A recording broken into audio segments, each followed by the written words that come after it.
Grelot le souriceau qui ne voulait pas partager ses murs.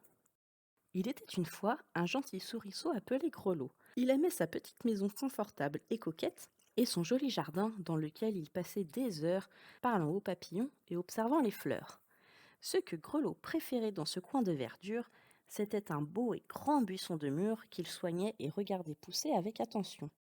Grâce à ses efforts, chaque année au mois d'août, il ramassait des paniers entiers de mûres bien juteuses. Un beau matin d'été, Grelot constata que ses mûres étaient devenues particulièrement grosses. Ravi, il courut chercher son panier et commença la cueillette de ses fruits. Mais bien vite, notre souriceau se fatigua car il faisait chaud. Il aperçut alors Piccolo le moineau en train de l'observer. Ces mûres sont très appétissantes. Si tu me le permets, j'aimerais bien y goûter, pépia Piccolo gentiment. Ah non, sûrement pas. Elles ne sont que pour moi, répondit Grelot. Va-t'en d'ici. Oh, j'ai compris, mais tu pourrais être plus poli. Et Piccolo s'envola, un peu vexé. Grelot reprit sa cueillette. Mais voilà que Millefeuille l'écureuil, tranquillement adossé à la barrière, regardait les mûres avec gourmandise. Pourrais-tu m'en donner quelques-unes, s'il te plaît?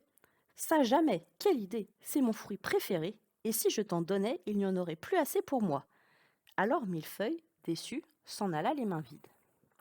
Un peu fatigué, Grelot se reposait dans l'herbe verte quand il vit arriver Caline la lapine.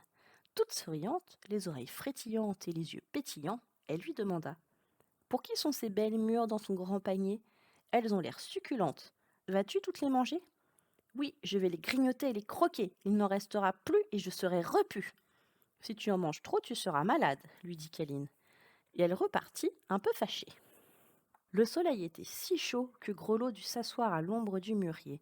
Il s'endormit sans savoir que quelqu'un, caché derrière les fourrés, le surveillait depuis le début de l'après-midi. C'était Balthazar le renard qui l'observait en cachette. Balthazar était rusé et gourmand. Lorsqu'il vit que Grelot dormait, il s'approcha à pas feutrés de son panier, s'en empara et s'éloigna discrètement.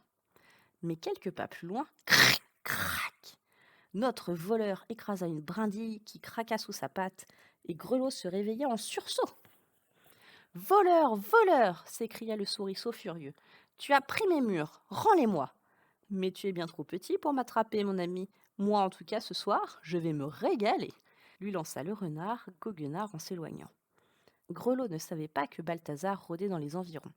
Ses amis de la forêt ne lui avaient rien dit. C'est normal, se dit le souriceau. Je n'ai pas partagé mes mûres avec eux. Je n'ai pas été gentil et me voilà bien puni. Tout à coup, ploc ploc, quelque chose heurta la tête de Balthazar le renard. Ploc ploc, c'étaient des glands qui tombaient du ciel comme une tempête de grêle. Ploc ploc ploc. Aïe aïe aïe, ça fait mal, s'écria Balthazar.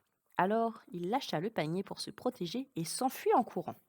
En levant la tête, Grelot aperçut Millefeuille et Piccolo cachés dans un arbre qui riaient malicieusement. Caline était là aussi. Elle sourit à Grelot et lui dit: Nous ne pouvions pas laisser Balthazar te voler ton joli panier, même si tu as refusé de nous offrir tes bonnes mûres, ajouta Piccolo amusé.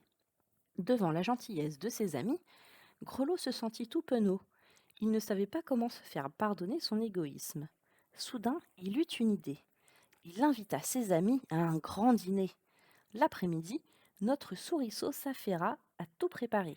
Le soir, les convives découvrirent un festin. Du sirop de mûre, une charlotte au mûre, des tartelettes au mûre, de la confiture de mûre.